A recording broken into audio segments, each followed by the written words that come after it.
కేసీఆర్ గారు వెళ్ళి వాళ్ళకి వివరణ ఇచ్చుకోవాల్సిన పరిస్థితికి వచ్చింది. దానికి సంబంధించినటువంటి ప్రాజెక్ట్ ఒక పుస్తకం తయారు చేసి వాళ్ళ చేతిలో పెట్టడం కూడా జరిగింది. సో ఏంటి నిజంగా అంటే నిజంగానే మరి ఈరోజు ఈ అంటే ఒకవేళ నిజంగా అవినీతి జరిగి ఉంటే ఒకవేళ ఏదైనా కానీ ఇప్పుడు కేసీఆర్ గారు కూడా నిజంగా మన 5వ తారీఖు హాజరు కావాల్సింది, మళ్ళీ 11 కానీ ఆరోగ్యరీత్యా 11 కానీ పెట్టుకున్నారు, ఆయన జాయిన్ అయ్యారు. సో ఇప్పటికైనా అంటే ఈ వివాదానికి ఒక బ్రేక్ పడే అవకాశం ఉందా? అంటే మీరు ఆశించినట్టుగా దీని మీద పూర్తి వివరణ వచ్చిందని మీరు అనుకుంటున్నారా? ముందుగా యోయోటి ప్రేక్షకులు అలాగే మన ప్యానల్ ఉన్నటువంటి పెద్దలందరికీ నమస్కారం. నాకు తెలిసి అయితే ఏం వచ్చింది అని ఏమో అనుకోరు. ఎందుకంటే వారు మాట్లాడింది, వారు చెప్పింది 50 నిమిషాలు ఉన్నారు. 50 నిమిషాలు తర్వాత వారు స్పెషల్గా ఏదో అనుమతి తీసుకున్నారు. ఆ అనుమతి వల్ల ఎవరిని అలో చేయలేదు. కనీసం మీడియాని లేదా సంబంధించినటువంటి ఏ అధికారులని కూడా ఎవరిని కూడా అనుమతించకుండా స్పెషల్గా నాకు ఆరోగ్యం బాగాలేదు అయినా నేను వస్తున్నా కాబట్టి కొంత లిమిటెడ్ అని అంటేనే వాళ్ళు అనుకున్నటువంటి కొంతమంది తప్ప ఇంకేమీ జరగలేదు అక్కడ. దీంట్లో ఒక విషయం గమనించాల్సినటువంటి విషయం ఉంది. సరే, అవినీతి జరిగిందా జరగలేదా, అన్ని పార్టీలు అన్నాయా, లేకపోతే మా దగ్గరికి ఇప్పుడు ఉన్నటువంటి అధికార పార్టీ ఉన్నటువంటి కాంగ్రెస్, అప్పుడు ఉన్నటువంటి రేవంత్ రెడ్డి గారు ప్రతిపక్షంలో ఉన్నప్పుడు పెద్ద ఫైల్ తీసుకొని మా ఢిల్లీకి వచ్చి మా నాయకుల దగ్గరికి అనేక సార్లు ఇచ్చి చేయాలి విచారణ చేయాలి, అది చేయాలి అన్నీ మాట్లాడారు. సరే, ఇవన్నీ పూర్తి స్థాయిలో ఆలోచించే ఇది చేస్తున్నటువంటి క్రమం చూస్తే ఇదే కేసీఆర్ గారు నిజంగా అవినీతి జరగలేదు, విచారణకైనా రావాలనేటువంటి ఆలోచన ఉంది అన్నప్పుడు గతంలో ఈయననే విచారణ అనేటువంటి అంశాన్ని తీసేయాలి. కోర్టుకే పోయిండు, కోర్టుకు పోయి కమిషన్నే రద్దు చేయాలి. ఫస్ట్ కమిషన్నే రద్దు చేయాలన్నాడు, తర్వాత కమిషన్ అధికారిని మార్చాలి అన్నాడు. అవినీతి జరగలేదు అనేటువంటి భావన మీకు ఉన్నప్పుడు ఆ రోజు కమిషన్ని రద్దు చేయాలనేటువంటి అంశం ఎందుకు వచ్చింది? సరే, మళ్ళీ కమిషన్ అధికారిని కూడా మార్చాలనేటువంటి ఆలోచన ఎందుకు వచ్చింది? ఆయన చుట్టం కాదు, ఇప్పుడు పాత ఆయన కూడా ఈయన చుట్టం కాదు, ఎవరు కూడా ఆయనకు అనుకూలమైనటువంటి వ్యక్తులేం కాదు కదా. సరే, అయినా చెప్పినాము చేసినాం, సరే ఆడి వరకు ఓకే ఒప్పుకుంటున్నాము. ముందు హరీష్ రావు గారిని పిలిచారు, వారితో విచారణ పూర్తయింది. ఈటల రాజేందర్ గారు పిలిచారు, వాళ్ళది కూడా విచారణ పూర్తయింది. ఇలా కేసీఆర్ గారిని పిలిస్తే ఇదేం పెద్ద బహిరంగ సభ కాదుగా. ఇంతమందిని ఎందుకు మొబిలైజేషన్ చేస్తున్నారు? 814 మంది పోలీసులు బందోబస్తు.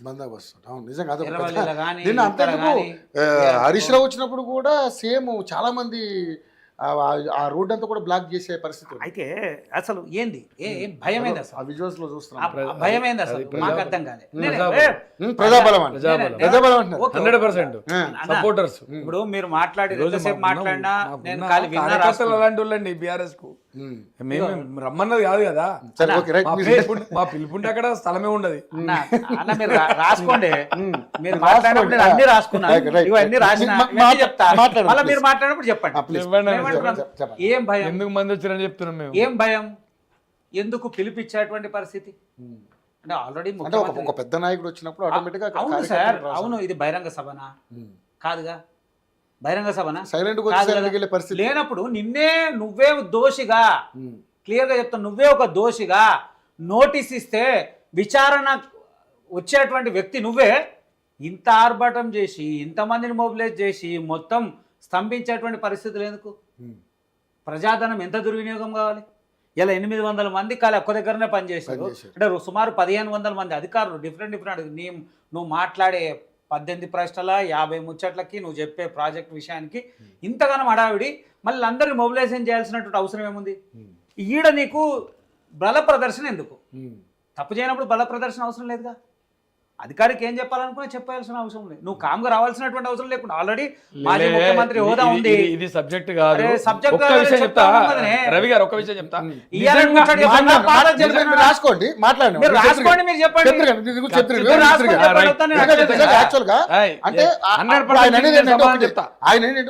ఒక విచారణకు వచ్చేటప్పుడు సైలెంట్ వెళ్ళిపోవచ్చు. దానివల్ల చాలా అంటే మొత్తం ట్రాఫిక్ దీనికి సమానం చెప్పండి. మీ బల ప్రదర్శన నిరూపించడం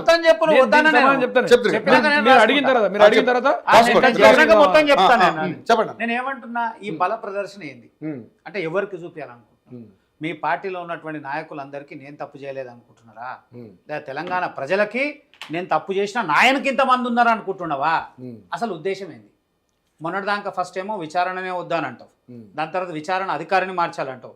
ఇలా విచారణకు రమ్మంటే మంది మార్బలంతో ర్యాలీలతోని ఇంతమందిని తీసుకొని వచ్చి కాన్వాయ్లతోనే అవసరం ఏముంది? ఏంది జరుగుతుంది? ఆల్రెడీ మొన్నటికి మొన్న మీరు ఒక సభ చేసారు, సభలో మీ బల ప్రదర్శన చూపించుకున్నారు, మీరు ఏం చేయాలని చేసుకున్నారు. ఇవాళ మళ్ళీ ఇదంతా చేయాల్సినటువంటి అవసరం ఏముంది? అంటే ఏం చేయాలనుకుంటున్నారు? నిజంగా ప్రాజెక్ట్ కట్టారు, ప్రాజెక్ట్ సంబంధించిన విషయాలు హరీష్ రావు గారు వివరించారు, మీరు కూడా వివరించండి, ప్రజలకు పోండి, ప్రజల వాతావరణం తీసుకురండి. ఒకవేళ నిజంగా మీరు తప్పు చేయలేదు అనేటువంటి భావన ఉంది అంటే ఉన్నటువంటి కమిటీ తెలుస్తుంది కదా, కమిటీ అయితే తెలుస్తుంది కదా. ఇవాళ కొత్తగా పోయిండా, ఆ రోజు ఎన్టీ రామారావు గారు పోతే 2 వెహికల్స్, ఎన్టీ రామారావు గారిని అప్పుడు విచారణ, ఆయన ఒక హత్య ఆరోపణ వచ్చినప్పుడు అప్పుడు ఒక కమిటీ ఆయనను పిలిచినప్పుడు ఆయన సైలెంట్ గా 2 వాహనాలు, ఆయన ముఖ్యమంత్రి హోదాలు ఉండి ముఖ్యమంత్రి ఉన్నప్పుడు ముఖ్యమంత్రి 2 వాహనాలు పద్ధతి ప్రకారం పోయి వివరణ ఇచ్చి మాట్లాడి చేసి వచ్చినటువంటి దాఖలాలు ఉన్నాయి. మీరు ఏం చేస్తున్నారు? ఎవరిని ఉద్దేశించాలనుకుంటున్నారు? అంటే మీ ప్రజల్లో మీ దాంట్లో కూడా భయం ఉందేమో, పార్టీలో కూడా ఏం జరుగుతుందంటూ. ఇవన్నీ పక్కన పెడుతుంటే కేటీఆర్ పూటకో మాట, గంటకో మాట మాట్లాడుతుండు, ఇంకో గంట రంగు ఇంకో మాట మాట్లాడుతుండు. ఆయన ఒక ప్రస్తావించి మాట్లాడుతుండే, ఏం మాట్లాడుతుందంటే వీళ్ళ తాతల్ని ఏం చేయలేనంటే ఇండైరెక్ట్గా చెప్తుంది, తెలంగాణ ఉద్యమం పెద్ద పెద్ద నాయకుల్నే ఆయన ఊడ్చి పక్కన పెట్టి వీళ్ళతో ఏమవుతుంది? అరే నువ్వు అవినీతి చేయనప్పుడు ఇవన్నీ అవసరం ఏముంది? అలా నువ్వు ఎవరిని చేయాలనుకుంటున్నావు? నువ్వు భయపడుతున్నావు కాబట్టే కదా ఇది చేస్తున్నావు. నువ్వు భయపడకపోతే ఇవన్నీ చేయవుగా. భయం లేనప్పుడు ఈ మంది మార్బలము ఇదంతా ప్రజల వాతావరణం తీసుకొని వచ్చి నువ్వు ఇది చేసి అవసరం లేదు కదా. నువ్వు ఏం చెప్పాలనుకున్నా ప్రజలకు చెప్పు. ప్రభుత్వం అధికారం ఏదైతే కమిటీ ఉంది, కమిటీకి ఏం చెప్పాలో చెప్పు. అవి చెప్పకుండా ఇవన్నీ చేస్తా ఉన్నావు, ఏంది ఉద్దేశం? తర్వాత ఆరోపణలు చెప్తా ఉన్నాం. 9 సార్లు 1, 2 కాదు 9 సార్లు వర్షాలు బలంగా పడ్డప్పుడల్లా వీళ్ళ పంపు సెట్లు, వీళ్ళ దుకాణాలు, వీళ్ళకి పెట్టిన ప్రాజెక్టులు అన్నీ అతలాకుతలమైనాయి. అవన్నీ మనం అన్ని మీడియా ఛానల్లో చూసినాంగా. మనమేం పోలే సార్, మీరు నేనేం పోలే, అన్ని చూసినాం, మీడియాలోనే చూసినాం. 9 సార్లు అంటే ఏం ప్రణాళిక? అంటే నేను ఒకవేళ నిజంగా కూడా అనుకుందాం ఏమని, భౌగోళికంగా తెలంగాణ ప్రాంతం ఒక రకంగా ఉంది, మనం లిఫ్ట్ ఇరిగేషన్ కావాలి అంటే ఎలా విషయం పేరు పక్కన పెడితే కానీ నేనేమంటున్నా, నాకు తెలిసి నేను ఎలా కాదు, గతంలో కూడా కొన్ని విషయాలు దీని మీద చేసినప్పుడు ఆ రోజు ఉన్నటువంటి గొలుసు కట్టు చెరువులు ఎట్లున్నాయి, ఎట్లా ఇంతమందికి తాగునీరు ఇచ్చింది, వ్యవసాయాన్ని పనికిచ్చేటువంటి అంశం ఉంది, అనేక విషయాలు నడివాడు. ఎక్కడో స్టార్ట్ అయినటువంటి పిరంగ కాలువ ఎక్కడికో సముద్రం లెక్క పోయి కలిసేటువంటి పరిస్థితి, అంటే భయంకరమైనటువంటి వరదలు వస్తే కూడా కాపాడేటువంటి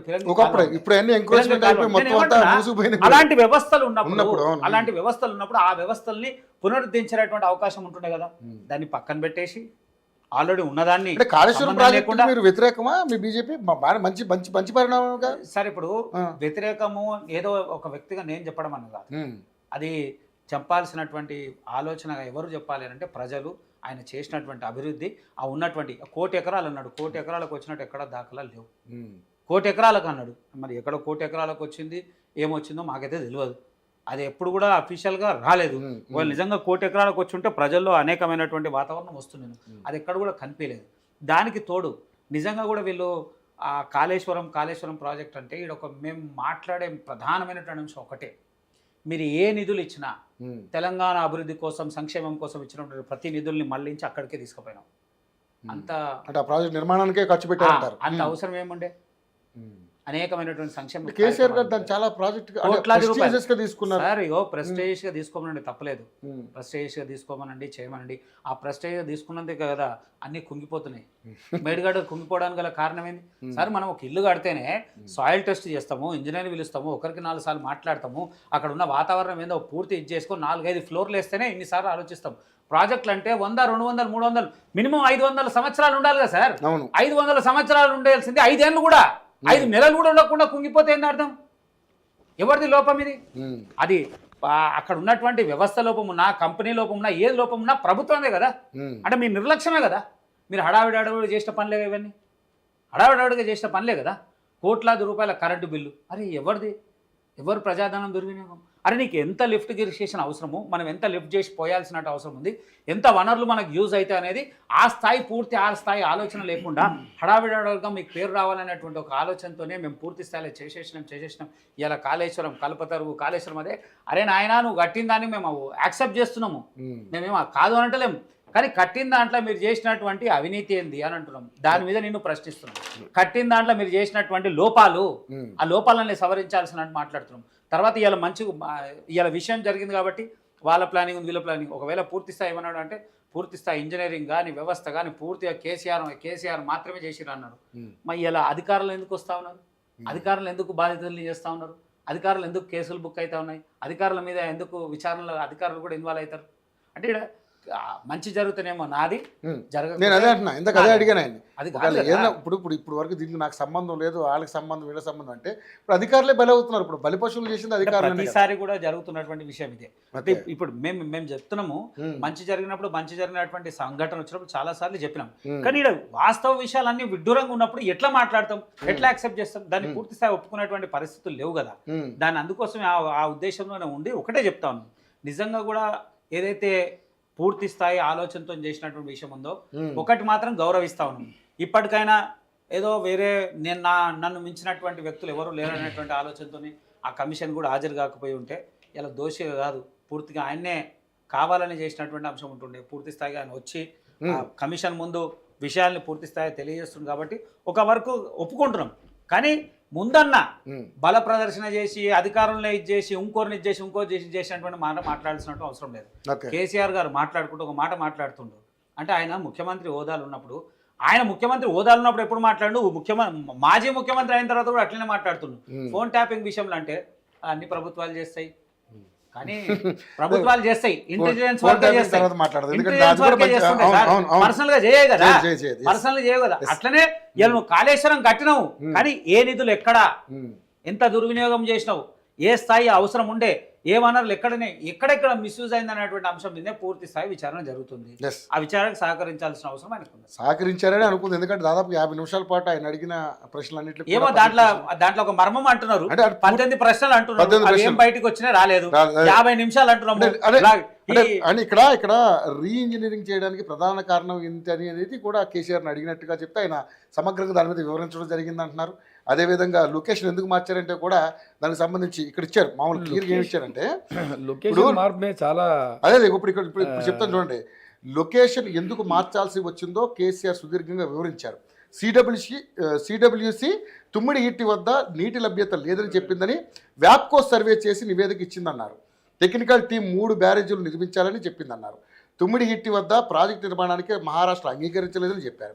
టెక్నికల్ టీం ఇచ్చిన నివేదిక మేరకు లొకేషన్ మార్పు జరిగిందన్నారు. నిర్ణయాన్ని కేబినెట్ ఆమోదంతోనే జరిగాయని కేసీఆర్ చెప్పడం జరిగింది.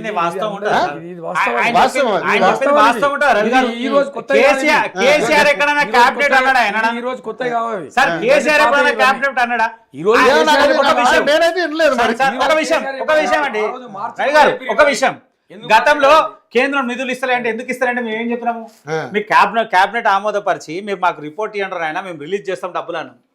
మీరు లేకనే కదా ఆన్సర్ అదే కదా. ఇవాళ నువ్వు కొత్తగా రాగానే అన్ని చేసినామంటే తప్పు కదా, వాటికి తప్పది. రైట్ సమీర్ కార్తిక్ గారు.